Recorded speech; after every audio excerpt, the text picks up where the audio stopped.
The first human trials in Europe of a coronavirus vaccine has begun in Oxford in what is a highly significant moment. This afternoon, 2 volunteers, both scientists, were injected.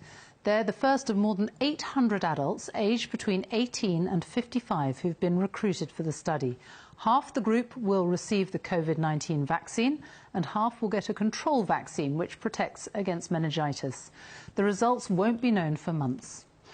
Already more than 186,000 people have died because of coronavirus worldwide.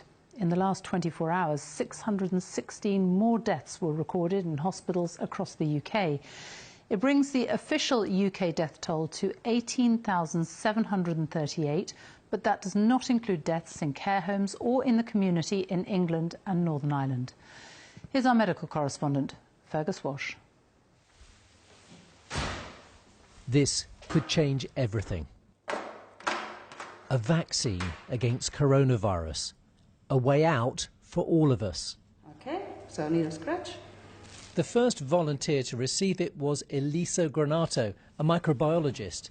She's 32 today. I'm a scientist, so of course I want to try and support science, the scientific process, whenever I can. And since I don't study viruses, I felt a bit useless these days, so I felt like this is a very easy way for me to support the cause. Yeah, that's why I'm here, and I'm excited. Half those on the trial will get the coronavirus vaccine, half a different jab. The volunteers don't know which one they've received. I'm just basically going to sit here and incubate this thing and hopefully provide some good follow-up data, and then we'll see, and hopefully it works. What would normally take years has been done in 3 months by scientists at Oxford University. Around 80 groups worldwide are developing coronavirus vaccines. A few others in the US and China have also started human trials. There's no guarantee any of them will succeed. Personally, I'm very optimistic it's going to work. Formally, we are testing it in an efficacy study. There's absolutely no suggestion we're going to start using this vaccine in a wider population before we've demonstrated that it actually works and stops getting people infected with coronavirus. So how does the vaccine work? Scientists have taken the genes for the spike protein on the surface of coronavirus and put them into a harmless virus. This forms the vaccine. After it's injected, the vaccine enters cells which start to produce the coronavirus spike protein. This prompts the immune system to produce antibodies and activate killer T cells, which should recognize the coronavirus in future and destroy it, preventing infection. The scientists will only know how effective the vaccine is if lots of volunteers are exposed to coronavirus. Well, at this moment, we're chasing the end of this current epidemic wave. And of course, if we don't catch that, we won't be able to tell whether the vaccine works in the next few months. But we do expect that there will be more cases in the future because this virus hasn't gone away. Why not simply infect people with coronavirus after they've had the vaccine? Then you'd know. At this moment, it would be very difficult to do that with a disease which potentially has quite a high fatality. So I think if we reached a point where we had some treatments for the disease and we could guarantee the safety of volunteers, that would be a very good way of testing a vaccine. The vaccine is stored in this freezer at -80 degrees. Rarely has a medical trial had so much riding on it for so many people. It is hard to overstate just how important this vaccine could be if, and it's a big if, it proves to be safe and effective. It would represent science giving us the solution to the coronavirus pandemic. Well, I think everybody agrees it's the only way we're going to get out of the lockdown, the social distancing, and really be able to still have people protected as they go about their daily lives. Edward, a cancer researcher, was next up. There is a theoretical risk the vaccine could make a coronavirus infection worse, but the team here think that highly unlikely, and the volunteers will be carefully monitored.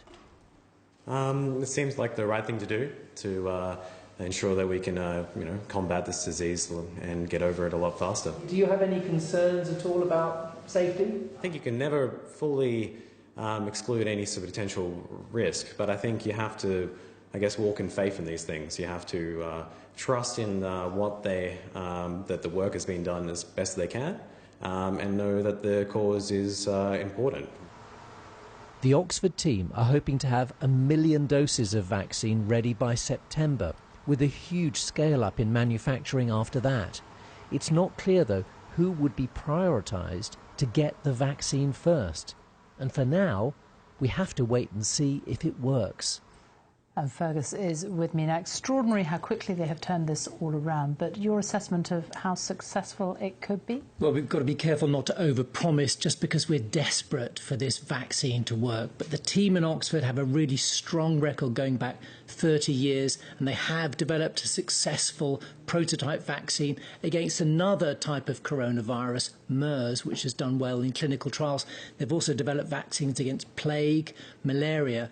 Now, if they don't get early, quick results in the UK, they're considering a trial in Kenya where the epidemic of coronavirus may well be on the rise. Now, this virus is known, this vaccine is known to produce a strong antibody response, but that doesn't necessarily equate to protection. And we're going to need many vaccines. There are dozens in development. So then we'll need billions of doses and expect a huge debate over which countries and which groups of people get the vaccine first. Fergus Walsh, thank you. From tomorrow, up to 10 million key workers and their families will be eligible for a coronavirus test if they develop symptoms.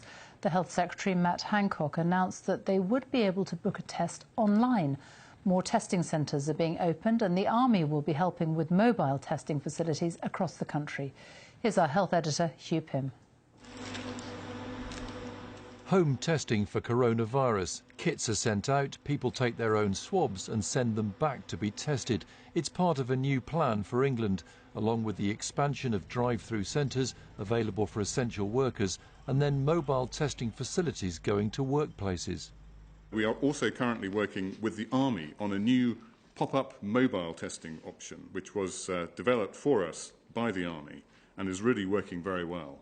So we're going to have 48 of these pop-up facilities which can travel around the country to where they're needed most, for example, in care homes.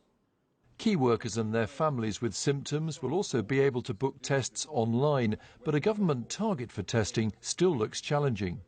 The number of tests on hospital patients and key workers has not moved up much in the last couple of weeks. It's now about 23,000 a day, but ministers have set a target of 100,000 by the end of this month, just a week away. 3 so-called mega labs, staffed partly by volunteers, have been set up to handle the big expansion in virus testing, including this one in Glasgow, which opened this week. It hopes soon to be doing thousands of tests each day. At the moment there are a large number of manual processes that we're doing.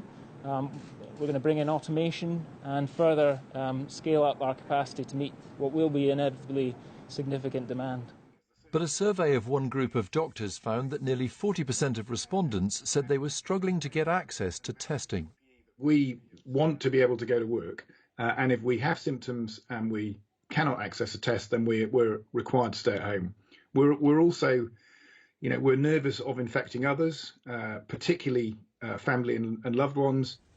An expanded list of workers and their families, including those in supermarkets and transport, will be able to book from tomorrow, potentially up to 10 million people. The challenge will be to ensure that the technology delivers, that those eligible can book a test easily, get it done, then get the lab result back reasonably quickly.